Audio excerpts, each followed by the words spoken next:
Richard Blackwood stepped out of his black Bentley, adjusting his expensive gold watch as his driver held the door open. At 52 years old, Richard owned one of the largest construction companies in the city and wasn't shy about showing off his wealth. His tailored suit cost more than most people earned in a month, and his arrogant attitude matched his expensive appearance perfectly. Today was supposed to be a celebration. Richard's company had just won a massive government contract to renovate several historic buildings downtown, including the area around the courthouse where the new Royal Guard ceremony took place daily. The contract was worth millions of dollars and would cement his reputation as the most powerful businessman in the region. Richard had arranged to meet several city officials and potential investors near the courthouse steps. He wanted to show them the scope of his upcoming project and discuss how his renovations would transform the entire district. The Royal Guard ceremony provided an impressive backdrop for his business meeting, and Richard enjoyed the attention his wealth commanded. In such formal settings, as Richard walked toward the courthouse, he noticed the gathering crowd watching the guards in their bright red uniforms. He rolled his eyes at what he considered a silly tourist attraction, but he had to admit the ceremony did draw people to the area. More foot traffic would be good for the businesses he planned to develop after the renovations were complete. His assistant, Jennifer, hurried to keep up with Richard's confident stride. While carrying a leather briefcase full of architectural plans and contracts, she had worked for Richard for 3 years and had learned to anticipate his demanding personality and quick temper. Jennifer knew that today's meeting was crucial for securing additional funding for the courthouse project. Richard's phone buzzed constantly with calls from contractors, architects, and government officials. He answered each call with the same commanding tone he used in all his business dealings. People jumped to attention when Richard Blackwood spoke, and he had grown accustomed to getting exactly what he wanted, exactly when he wanted it. The group of investors Richard was meeting included several wealthy businessmen from neighboring cities who were interested in partnering with his company. Richard had promised them an exclusive look at his plans and a chance to get in on the ground floor of what he called the most profitable development opportunity in decades. As Richard approached the courthouse steps, he noticed the Royal Guards standing at attention in their ceremonial positions. One guard in particular caught his eye. A young man who looked to be in his mid-20s with perfect posture and an unwavering stare. Richard found something irritating about the guard's serious expression and professional demeanor. Jennifer checked her watch and reminded Richard that his guests would arrive in 10 minutes. She suggested they find a quiet spot nearby to set up their presentation materials and review the key points Richard wanted to emphasize during the meeting. The courthouse steps provided an impressive backdrop, but the ceremony might be distracting during their business discussion. Richard waved off Jennifer's concerns and told her he wanted to stay exactly where they were. He enjoyed the grandeur of the setting and believed it would impress his potential partners. Besides, he reasoned, his money and influence gave him the right to conduct business wherever he pleased, regardless of what else might be happening. In the area as they waited for the investors to arrive, Richard became increasingly impatient. He wasn't used to waiting for anyone, and the formal ceremony happening nearby seemed pointless and boring to him. He checked his phone repeatedly and made several calls to confirm details about the renovation project, speaking loudly enough for everyone around him to hear about his wealth and success. The Royal Guards remained perfectly still throughout Richard's loud phone conversations, never breaking their professional composure despite the obvious distraction.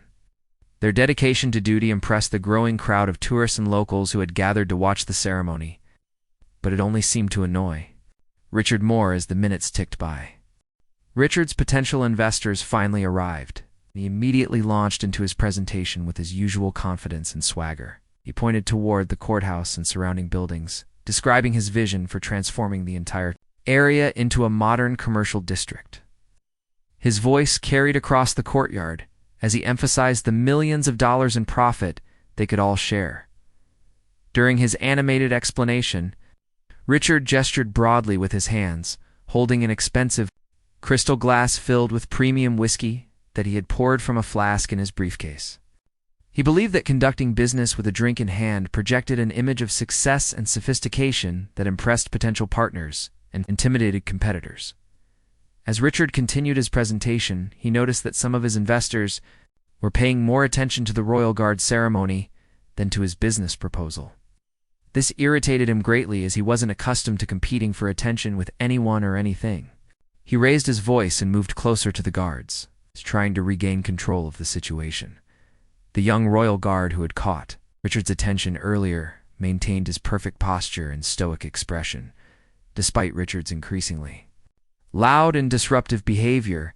The guard's professionalism and composure seemed to challenge Richard's sense of superiority, making him feel ignored and unimportant for the first time in years.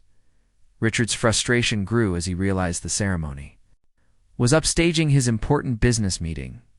He had spent weeks planning this presentation, and these toy soldiers, as he privately called them, were ruining his carefully orchestrated display of power and wealth. Drift away from his proposal, Jennifer noticed Richard's growing agitation and quietly suggested they move to a different location for the remainder of their presentation. She had seen Richard's temper flare before and knew it could damage important business relationships if he lost control in front of potential partners. Her suggestion only made Richard more determined to assert his dominance over the situation. "Excuse me," Richard called out loudly to the young guard, his voice dripping with condescension. "Do you mind moving somewhere else? We're trying to conduct important business here, and your little parade is disrupting $1 million deal." The guard remained motionless, following his training to ignore distractions and maintain his ceremonial position. Richard's investors looked uncomfortable as they witnessed his rude behavior toward the guard. Several of them exchanged glances, clearly disapproving of Richard's lack of respect for the ceremony and the young man performing his duties. The growing crowd of onlookers also began to notice Richard's disruptive behavior and hostile attitude. Silence from the guard infuriated Richard even more. He was accustomed to immediate responses when he spoke, and the young man's professional discipline felt like a personal insult to his authority. Richard took a step closer to the guard, his expensive shoes clicking against the stone steps as his anger continued to build. "I'm talking to you," Richard shouted, his face now completely red with rage. "Do you know who I am? I'm Richard Blackwood, and I own half this city. When I tell you to move, you move." The guard's expression never changed, though a muscle in his jaw tightened slightly as he maintained his disciplined composure. Jennifer tried to intervene, placing a gentle hand on Richard's arm and suggesting they simply move their meeting to a nearby restaurant.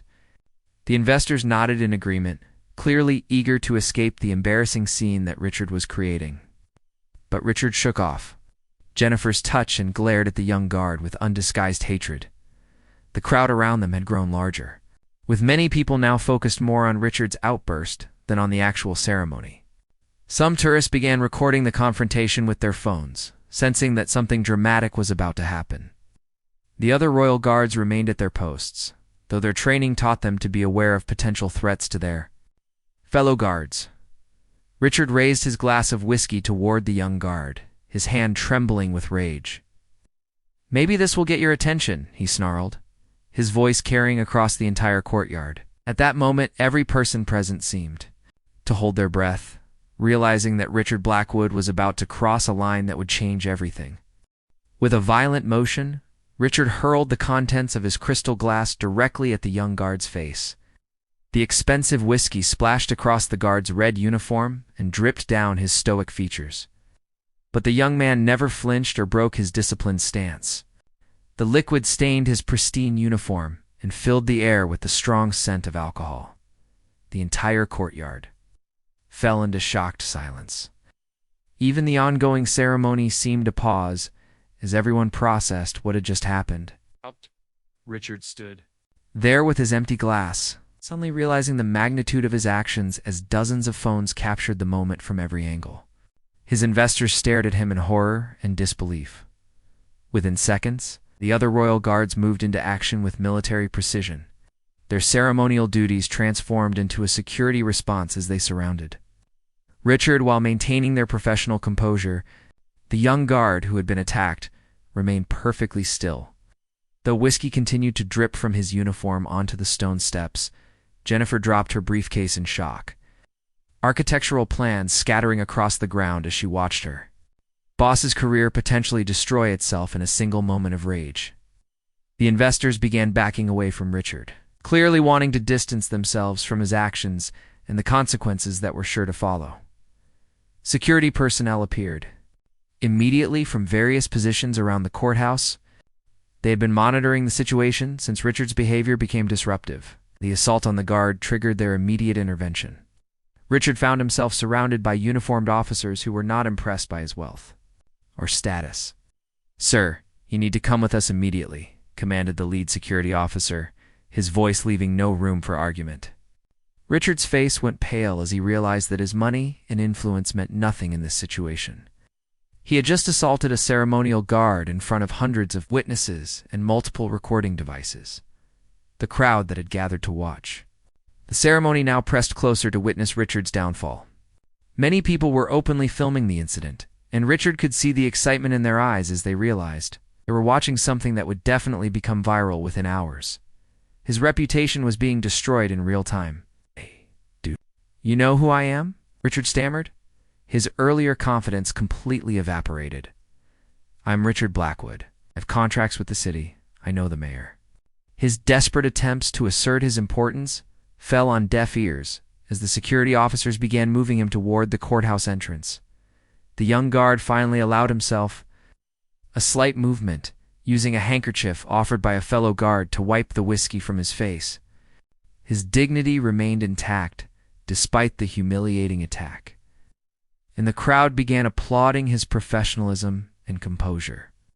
The contrast between his behavior and Richard's was stark and obvious to everyone present. Richard's investors quickly gathered their belongings and left the scene, clearly wanting no association with the man who had just committed assault in public. Jennifer hesitated for a moment before following the security officers, knowing she would need to contact Richard's lawyers immediately. The $1 million business deal was obviously dead. As Richard was escorted into the courthouse, he could hear the crowd's reactions behind him. Some people were cheering for the guard's dignity. Others were expressing outrage at Richard's behavior, and many were already posting videos and commentary on social media. His world was collapsing faster than he could comprehend. The police arrived within minutes, having been called immediately after the incident occurred.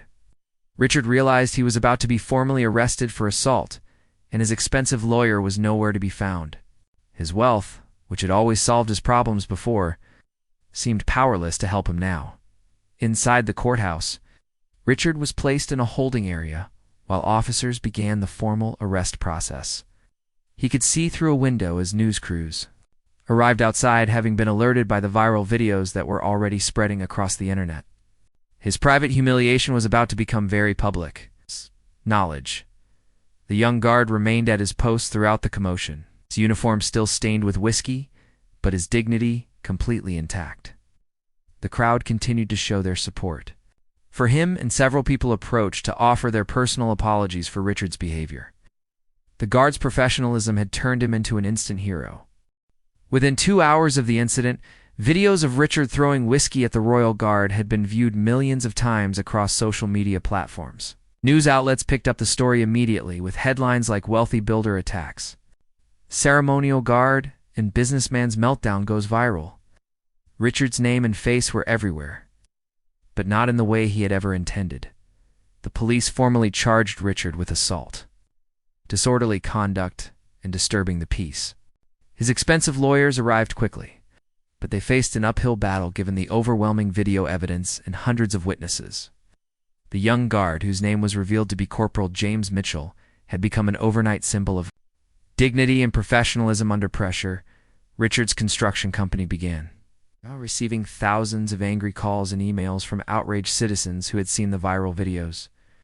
His business partners started canceling contracts and distancing themselves from his brand. The city council announced they were reviewing all of Richard's existing government contracts, including the multi-million-dollar courthouse renovation project. Jennifer, Richard's assistant, found herself fielding calls from reporters, angry customers, and concerned employees. The company's stock price plummeted as investors pulled out. Several major clients announced they would be seeking new contractors for their projects. Richard's empire was crumbling faster than any building his company had ever demolished. Mayor held a press conference to address the incident, publicly condemning Richard's behavior and praising Corporal Mitchell's professionalism. The mayor announced that the city would be severing all business relationships with Richard's company and would be seeking legal remedies for any damages caused by the incident. Richard's political connections proved worthless. Corporal Mitchell became a local hero overnight. The Royal Guard program received an outpouring of support from the community, with donations flooding in to expand the program and improve the Guard's facilities. Mitchell himself was offered numerous job opportunities and media appearances. Though he remained humble and focused on his duties, Richard's wife, Margaret, learned about the incident from news coverage while she was at their country club. The other members looked at her with a mixture of pity and disgust as the videos played on every television screen in the facility. Their social standing, which had been built on Richard's wealth and success, crumbled instantly. The legal consequences began mounting quickly. The district attorney announced that Richard would be prosecuted to the full extent of the law, and additional charges might be filed based on ongoing investigations. Richard's lawyers warned him that his wealth and status would actually work against him, as prosecutors wanted to make an example of privileged individuals who thought they were above the law. Richard's employees began resigning in droves, not wanting to be associated with a company whose owner had been caught on video committing assault. Construction projects ground to a halt as workers walked off job sites and suppliers refused to deliver materials. The business that Richard had spent decades building was dissolving in a matter of days. The young guard's composure during the attack had impressed military recruiters, who reached out to offer Corporal Mitchell opportunities for advancement in actual military service. His disciplined response to Richard's assault had demonstrated exactly the kind of character and professionalism that elite units sought in their personnel. Financial institutions began calling in Richard's loans and credit lines, concerned about the reputational damage and potential legal costs associated with his case. His personal assets were frozen, pending the outcome of various legal proceedings, and his expensive lifestyle came to an abrupt halt. The Bentley, the designer suits, and the exclusive club memberships all became liabilities rather than status symbols. Richard sat in his holding cell, watching news coverage of his downfall on a small television. Every channel seemed to be running the story, often accompanied by expert commentary about wealth, privilege, and consequences. The young guard's dignity had made Richard's behavior look even more reprehensible by comparison. The incident had revealed Richard's true character to the world, stripping away the veneer of success and respectability he had carefully cultivated. Over decades, his money had bought him influence and deference for years, but it couldn't buy back his reputation or undo the consequences of his actions. The viral videos would ensure that his moment of rage was preserved forever. 3 weeks after the incident, Richard's fall from grace was complete. His construction company had filed for bankruptcy, unable to survive the mass exodus of clients, employees, and partners. The courthouse renovation contract had been awarded to a competitor, costing Richard millions in potential profits and cementing his reputation as a business pariah. The criminal trial proceeded quickly due to the overwhelming evidence against Richard. Despite his team of expensive lawyers, the jury took less than 2 hours to find him guilty on all charges. The judge sentenced him to 6 months in county jail, 2 years of probation, and 500 hours of community service. His wealth couldn't buy his way out of the legal consequences.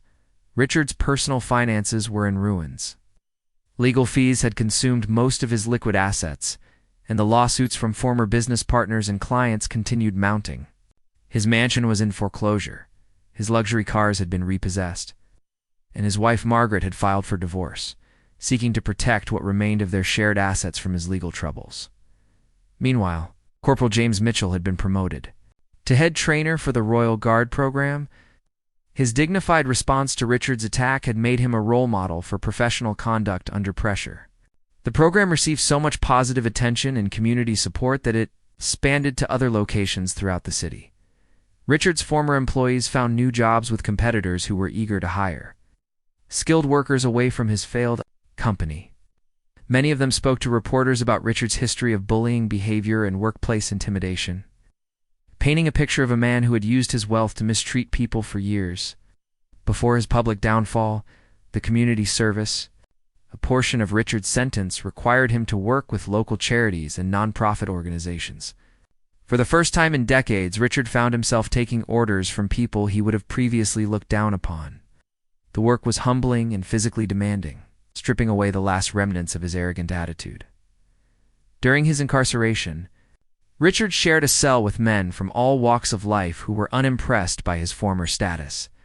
His expensive watch and designer clothes had been replaced with standard jail attire, and his fellow inmates treated him with the same indifference he had once shown to people he considered beneath him. Wealth meant nothing behind bars. Jennifer, Richard's former assistant, had quickly found a new position with one of his competitors. She provided testimony during several civil lawsuits against Richard, describing years of witnessing his volatile temper and disrespectful treatment of others. Her insider knowledge helped plaintiffs build strong cases against her former boss. The viral videos of Richard's attack on Corporal Mitchell became a case study in business schools and psychology programs, illustrating how unchecked privilege and entitlement can lead to spectacular downfalls. Richard had become an example of what not to do, his name synonymous with arrogance and poor judgment. Richard's trial and conviction made national news. Its inspiring discussions about accountability for wealthy individuals who believe their money places them above social norms and legal consequences. Legal experts praised the swift prosecution as an example of justice. Working properly, regardless of the defendant's economic status, the young guard continued his duties with the same professionalism he had shown during Richard's attack. He declined most media interviews, preferring to let his actions speak for themselves. His humility and dedication made him even more admired by the community. While Richard's name became associated with shame and disgrace, Richard's Country Club revoked his membership. His exclusive restaurants banned him, and his former social circle completely ostracized him. The network of influential contacts that had once opened doors for his business now worked against him. No one wanted to be associated with his toxic reputation. During quiet moments in his cell, Richard reflected on how quickly his world had changed. A single moment of uncontrolled rage had destroyed everything he had spent his life building. His wealth had made him feel invincible, but it had also isolated him from the basic human decency that might have prevented his downfall. The legal system had proven that money couldn't buy exemption from consequences when actions were captured. On video and witnessed by hundreds of people, Richard's privilege had actually worked against him. Prosecutors and judges were determined to show that wealthy defendants couldn't purchase different treatment under the law. 1 year after his release from jail, Richard Blackwood was barely recognizable as the arrogant businessman who had once dominated the city's construction industry. He lived in a modest apartment, worked as a maintenance supervisor at a community center, and took public transportation to his job each morning. His expensive suits had been replaced by simple work clothes, and his gold watch was long gone. The community service requirements had introduced Richard to people and situations he had never encountered during his privileged life.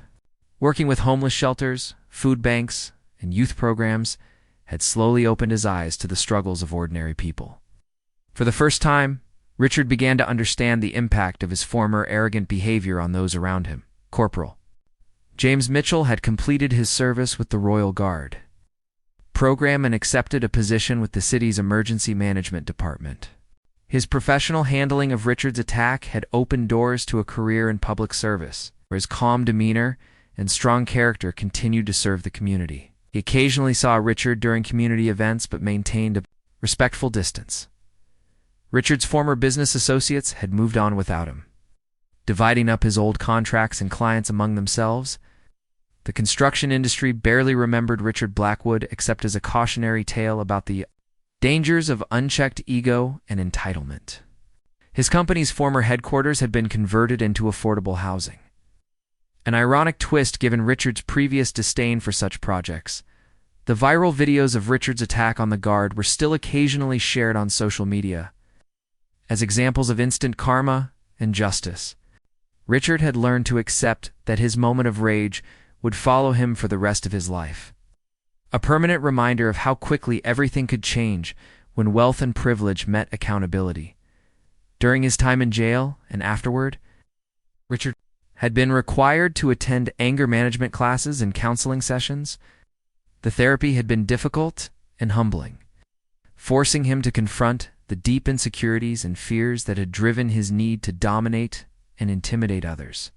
His wealth had been a shield that protected him from examining his own character flaws. Richard's ex-wife, Margaret, had successfully protected half of their remaining assets through the divorce proceedings. She had remarried and moved to another state, wanting no association with Richard's notorious reputation. Their adult children maintained minimal contact with their father, embarrassed by his public disgrace and the way he had treated people throughout their lives. The legal consequences had extended far beyond Richard's criminal sentence. Multiple civil lawsuits had claimed most of his remaining assets, and he would be paying damages and legal fees for years to come. His lawyers had long since moved on to other clients, leaving Richard to navigate the ongoing legal complications with court-appointed representation. Richard's new job at the community center brought him into contact with many people who had been affected by economic hardship and social inequality issues he had never considered during his wealthy years. His coworkers treated him with professional courtesy, but remained wary of his past behavior. Trust was something Richard would have to earn, through consistent actions rather than purchase with money. The young guard's story had inspired a scholarship program for students pursuing careers in public service. The fund honored individuals who demonstrated integrity and professionalism under pressure, qualities that Richard had once mocked, but now understood as essential for any meaningful contribution to society. His actions had inadvertently created something positive for future generations. As Richard walked home from work each evening, sometimes past the courthouse, where his life had changed forever. The Royal Guard ceremony continued daily, with new volunteers carrying on the tradition that Corporal Mitchell had helped establish. The contrast between their dignity and his former arrogance was a daily reminder of the person he had been, the person he was trying to become. Richard had learned that true respect couldn't be bought or demanded. It had to be earned through consistent, decent behavior toward others. His wealth had isolated him from this basic truth for decades, but losing everything had finally taught him lessons that money could never provide. The young guard's composure under attack had shown Richard what real strength looked like. It had nothing to do with bank accounts or business empires. The transformation wasn't complete, and Richard knew he would spend the rest of his life working to repair the damage his arrogance had caused. But for the first time since his downfall began, it felt something his money had never bought him. Genuine peace with himself and hope for a better future built on character rather than wealth.